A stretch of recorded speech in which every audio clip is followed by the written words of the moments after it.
할렐루야. 10월 12일 수요일입니다. 오늘도 정시 매일 예배 함께하는 성도 여러분 사랑하고 축복합니다. 함께 사도신경으로 우리의 신앙을 고백하면서 오늘의 예배 시작합니다. 전능하사 천지를 만드신 하나님 아버지를 내가 믿사오며 그 외아들 우리 주 예수 그리스도를 믿사오니 이는 성령으로 잉태하사 동정녀 마리아에게 나시고 본디오 빌라도에게 고난을 받으사 십자가에 못 박혀 죽으시고 장사한 지 사흘 만에 죽은 자 가운데서 다시 살아나시며 하늘에 오르사 전능하신 하나님 우편에 앉아 계시다가 저리로서 산 자와 죽은 자를 심판하러 오시리라. 성령을 믿사오며 거룩한 공회와 성도가 서로 교통하는 것과 죄를 사하여 주시는 것과 몸이 다시 사는 것과 영원히 사는 것을 믿사옵나이다. 아멘. 함께 찬송하겠습니다. 324장 예수 나를 오라 하네 찬양합니다.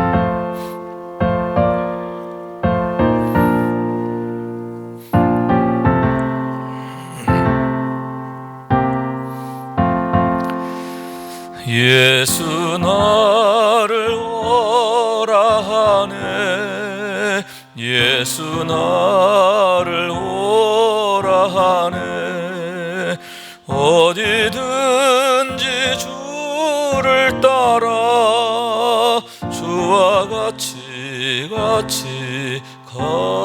가려네 주의 인도하심 따라 주의 인도하심 따라 어디든지 주를 따라 주와 같이 가려네 겟세마네 동산까지 주와 함께 가려 하네 피땀 흘린 동산까지 주와 함께 가려네 주의 인도하심 따라 주의 인도하심 따라 어디든지 주를 따라 주와 같이 가려네 심판하실 자리까지 주와 함께 가려 하네 심판하실 자리까지 주와 함께 가려네 주의 인도하심 따라 주의 인도하심 따라 어디든지 주를 따라 주와 같이 가려네 주가 크신 은혜 내려 나를 항상 돌보시고 크신 영광 보여주며 나와 함께 가시네 주의 인도하심 따라 주의 인도하심 따라 어디든지 주를 따라 주와 같이 가려네. 아멘. 오늘의 기도, 매일의 기도 한 목소리로 드리겠습니다. 참 평강의 주님, 오늘도 새로운 하루를 주시고 복되게 하시니 감사합니다. 하늘에 속한 자, 하나님의 자녀로서의 삶을 권세로 살게 하시며 오직 하나님의 말씀을 즐거워하며 따라 살게 하심을 감사드립니다. 다윗처럼 오직 우리 주님만을 내 앞에 모시고 오직 주님만이 우리의 전부이심을 고백하는 삶이 되게 하시고, 그러므로 인해 주님께서 늘 우리의 전부가 되어주심을 경험하고 누리는 삶이 되게 하옵소서. 우리의 가정과 교회를 위해 기도합니다. 일터를 위해 간구합니다. 나라와 민족들을 위해 주님의 은혜를 구합니다. 구원과 치료와 회복의 은혜를 내려주셔서 어그러진 모든 것들이 바로 세워지게 하시고 평화를 이루게 하옵소서. 이제 일상이 된 경건의 일과를 통해서 성령의 충만, 성도의 영화를 이루게 하옵소서. 주님 사랑합니다. 언제나 자기 눈동자같이 우리들을 사랑하시는 주 예수 그리스도의 이름으로 기도드립니다. 아멘. 오늘 이 시간 우리에게 주시는 하나님의 말씀입니다. 창세기 33장 12절에서 20절까지의 말씀 제가 받들어 있습니다. 에서가 이르되 우리가 떠나자 내가 너와 동행하리라. 야곱이 그에게 이르되 내 주도 아시거니와 자식들은 연약하고 내게 있는 양떼와 소가 새끼를 데리고 있은즉 하루만 지나치게 멀면 모든 떼가 죽으리니 청하건대 내 주는 종보다 앞서 가소서. 나는 앞에 가는 가축과 자식들의 걸음대로 천천히 인도하여 세일로 가서 내 주께 나아가리이다. 에서가 이르되 내가 내 종 몇 사람을 내게 머물게 하리라. 야곱이 이르되 어찌하여 그리 하리이까? 나로 내 주께 은혜를 얻게 하소서 하매 이날에 에서는 세일로 돌아가고 야곱은 숫곳에 이르러 자기를 위하여 집을 짓고 그의 가축을 위하여 우릿간을 지었으므로 그 땅 이름을 숫곳이라 부르더라. 야곱이 밧단 아람에서부터 평안히 가나안 땅 세겜 성읍에 이르러 그 성읍 앞에 장막을 치고 그가 장막을 친 밭을 세겜의 아버지 하몰의 아들들의 손에서 백크시타에 샀으며 거기에 제단을 쌓고 그 이름을 엘렐로헤이 이스라엘이라 불렀더라. 이는 하나님의 말씀입니다.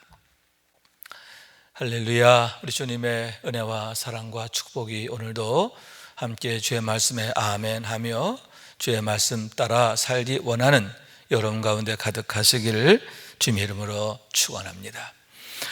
오늘 우리가 함께 상고하고자 하는 말씀은 야곱의 야복강 이후의 여정에 대한 얘기다, 이렇게 말씀드릴 수가 있는데 특별히 두 가지의 내용을 담고 있습니다. 하나는 동행의 문제지요.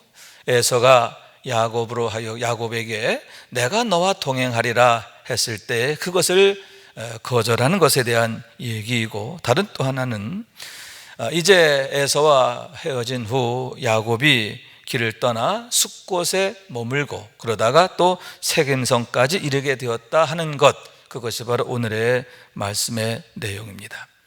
먼저 12절의 말씀에 보면 에서가 이르되 우리가 떠나자 내가 너와 동행하리라, 이렇게 말하고 있음을 보게 됩니다. 여기서 동행한다라고 한 말의 의미는 단순히 내가 너와 함께 하겠다 그런 차원의 의미보다 내가 너의 보호자가 되어주겠다 하는 그런 의미가 크다 얘기할 수가 있습니다. 내가 너를 지켜주고 또 내가 너를 도와서 무사히 브엘세바에까지 가게 하겠다라고 하는 그러한 의도를 나타내고 있는 거죠. 그러자 야곱이 아주 완고하게 사양하는 것을 보게 됩니다. 그러면서 13절 말씀인데 야곱이 그에게 이르되 내 주도 아시거니와 자식들은 연약하고 내게 있는 양떼와 소가 새끼를 데리고 있은즉 하루만 지나치게 몰면 모든 떼가 죽으리니, 이렇게 말하면서 나보다 먼저 가십시오. 나보다 먼저 가십시오. 나는 앞에 가는 가축과 자식들의 걸음대로 천천히 인도하여 세일에 가서 내 주께 나아가리다, 이렇게 얘기하고 있음을 보게 되는 겁니다. 에서가 야곱에게 내가 너의 보호자가 되어줄 거야, 내가 너의 여정을 지켜줄 거야, 도와줄 거야, 이렇게 먼저 얘기하게 된 것을 그걸 거절하고 있는 야곱을 보게 되는 거죠. 그러자 15절 말씀인데, 그러면 내가 내 종 몇 사람만 남겨서 너를 돕겠다라고 했을 때에도 역시 야곱이 어찌 그리하리까, 나로 내 주께 은혜를 얻게 하소서, 이렇게 거절하게 되는 거죠. 당신의 은혜는 참 고맙습니다. 더 큰 은혜는 그냥 나를 내버려 두는 겁니다. 내 속도대로, 내 형편대로 가게 좀 허락해 주십시오, 이렇게 만곡하게 부탁하게 되었고, 이에 에서가 400명의 무리와 함께 그날에 세일로 돌아가게 되었다 하는 게 16절까지의 말씀인 것을 보게 되는 겁니다. 자, 그러면 왜 에서가 그와 같이 보호자를 자청하게 되었을까 하는데, 우선은 선대하는 마음이 있지 않았을까 생각합니다. 선의로 그렇게 했다라고 하는 얘기죠. 사실 거기까지 올 때만 해도 야곱에 대한 미움, 또 야곱에 대한 살이, 이런 아주 흉악한 감정을 갖고 왔어요. 그러나 그곳에 와서 극적인 화해를 이루면서, 여러분, 에서가 상당히 아주 우직한 그런 성격이 아닙니까? 또 되게 남성적이면서 또 단순한 그런 성격 같아요. 마음이 금방 풀어졌어요. 그러니까 오히려 더 이제는 거꾸로 내가 이제는 널 도와줄 거야, 내가 너를 지켜줄 거야, 내가 너의 보호자가 되어줄 거야 하면서 그를 선대하고자 하는 그런 의사를 표하게 되었음을 보게 되는 겁니다.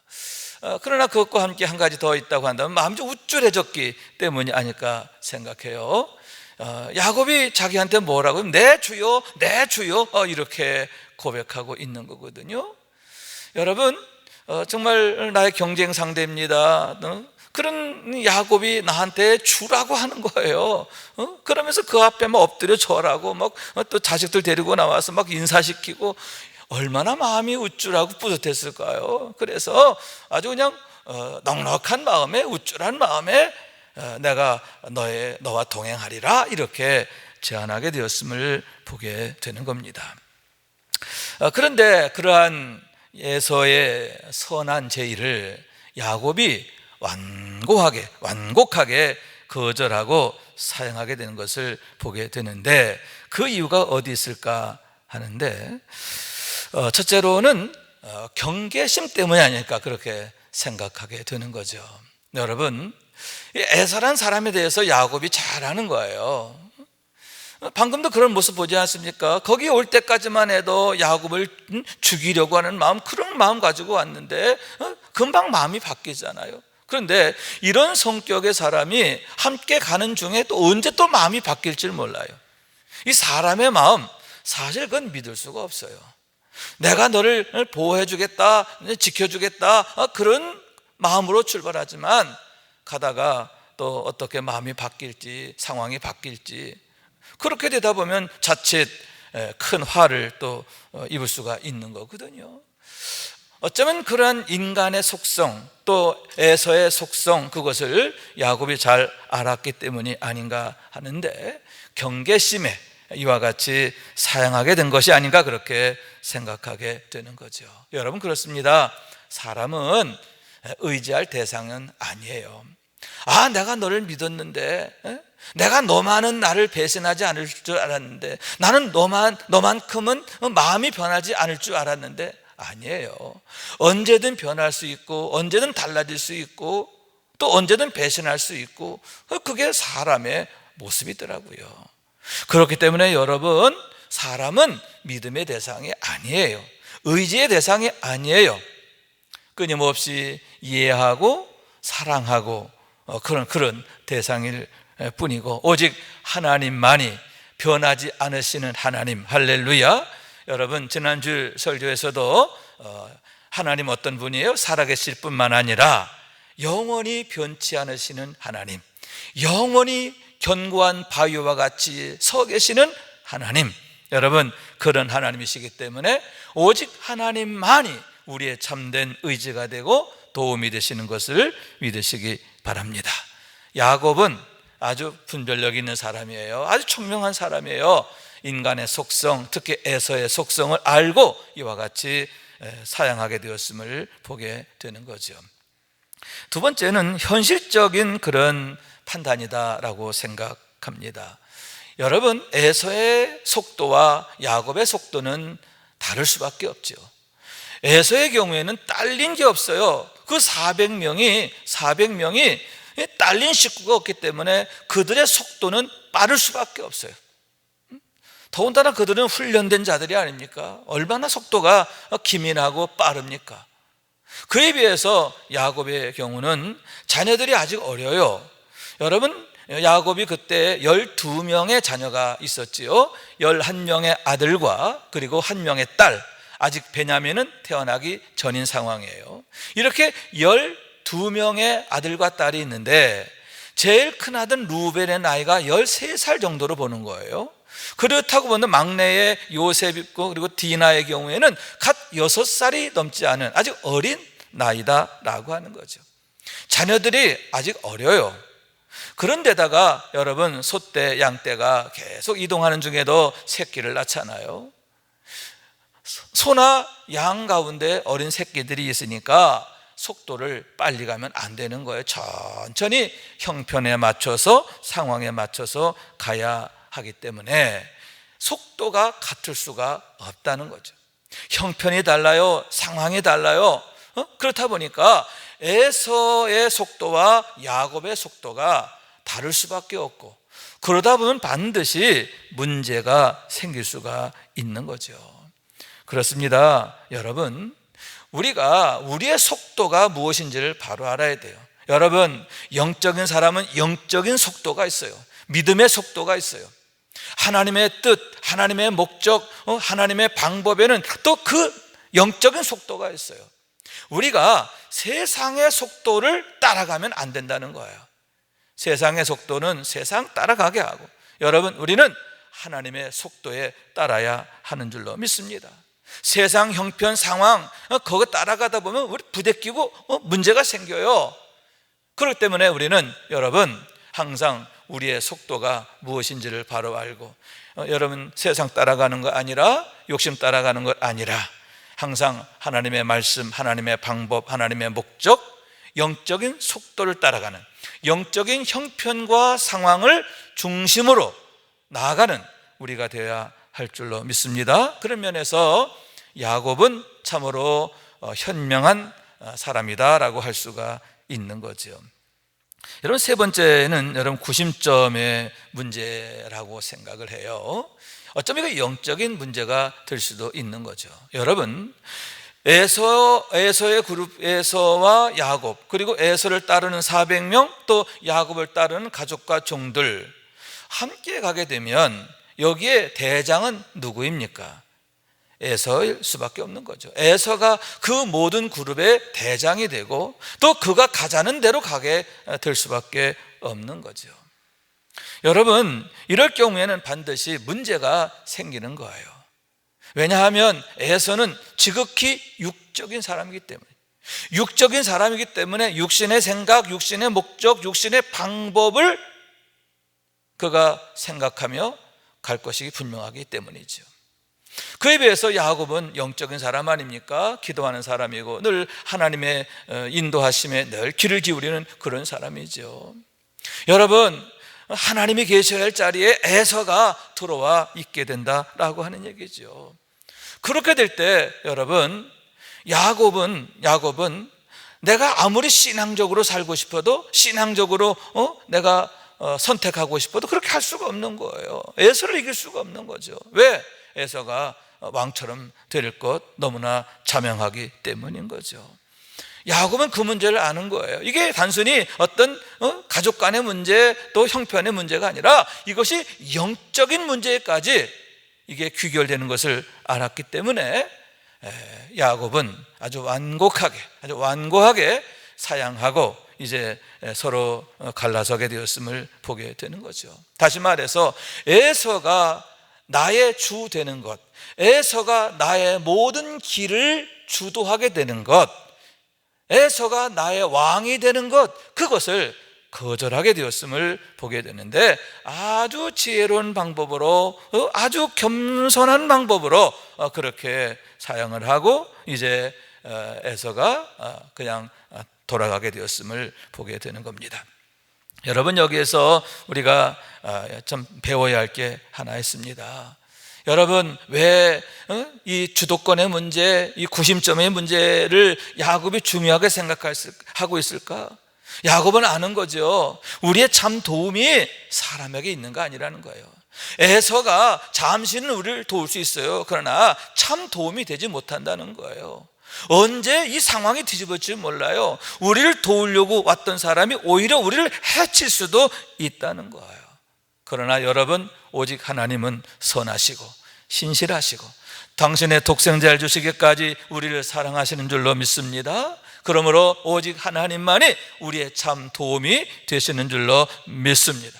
또한 여러분, 하나님은 살아계신 하나님, 영원부터 영원까지 변치 않으시는 하나님, 우리를 위해서 일하기를 기뻐하시는 하나님이신 줄로 믿습니다. 그렇기 때문에 하나님의 능력만이 참으로 형통이 되는 것을 믿으시기 바랍니다. 그렇습니다. 여러분, 세상이 나의 주인이 되면 안 돼요. 형편과 상황이 나의 주인 되면 안 됩니다. 오직 하나님만이 나의 주이심을 고백하며, 여러분, 세상적인 방법이 아니라 신앙적인 방법을 늘 우선하며 믿음으로 나아가는, 그래서 하나님이 우리의 참 도움이 되시는 것을 날마다 보고 경험하는 우리의 삶이 될 수 있기를 주님의 이름으로 축원합니다. 두 번째 테마입니다. 이제 에서와 헤어진 후 야곱이 분이엘을 떠나 야복강을 떠나 이제 가게 되는데, 그가 숫곳에 이르러, 17절 말씀이죠. 숫곳에 이르러 자기를 위하여 집을 짓고 그의 가축을 위하여 우릿간을 지었으므로 그 땅의 이름을 숫곳이라 부르더라, 이렇게 말씀하고 있는 거죠. 숫곳이라는 곳에 이르게 됐다라고 하는 거예요. 이 숫곳은 야복강에서부터 북쪽으로 16km 정도 떨어진 그런 위치에 있는데, 거기에서 비로소 자기를 위하여 집을 지었다, 또 가축들을 위하여 우릿간을 지었다, 이렇게 말하고 있는 거예요. 여기서 집을 지었다라고 한 말은 단순히 장막을 말하는 게 아니에요.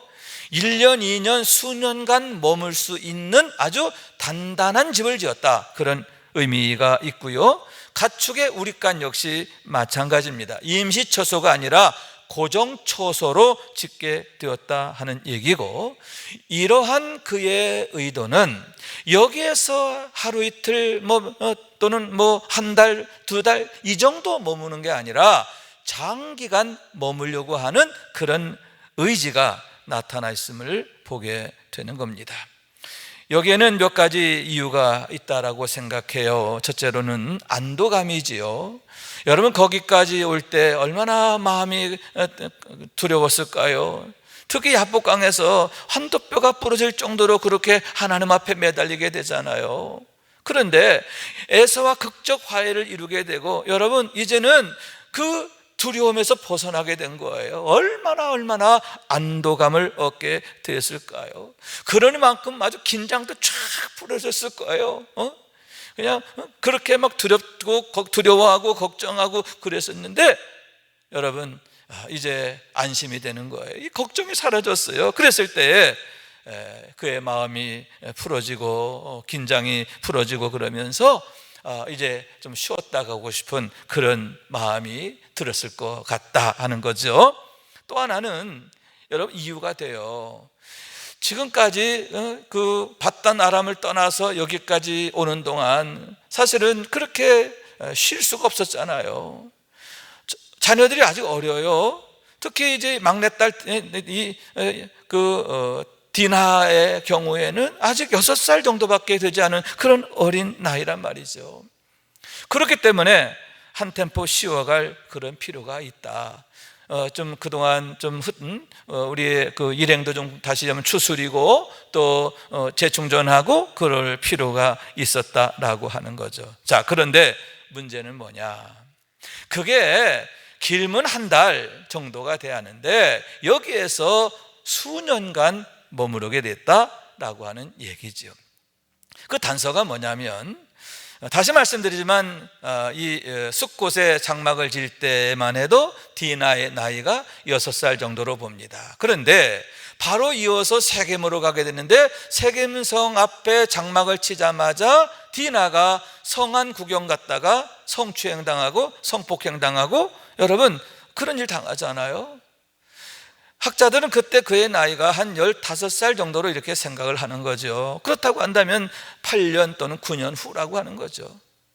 자, 무슨 얘기냐면 숫곳에서 머문 기간이 무려 7, 8년 이상, 최소한 7, 8년 이상이 됐다라고 하는 얘기인 거예요.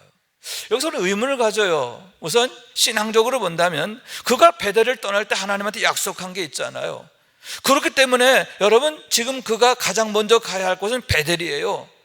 하나님께 소원한 게 있잖아요. 그런데 그런 소원을 잊어버리고 있는 것처럼 그렇게 보이는 거예요.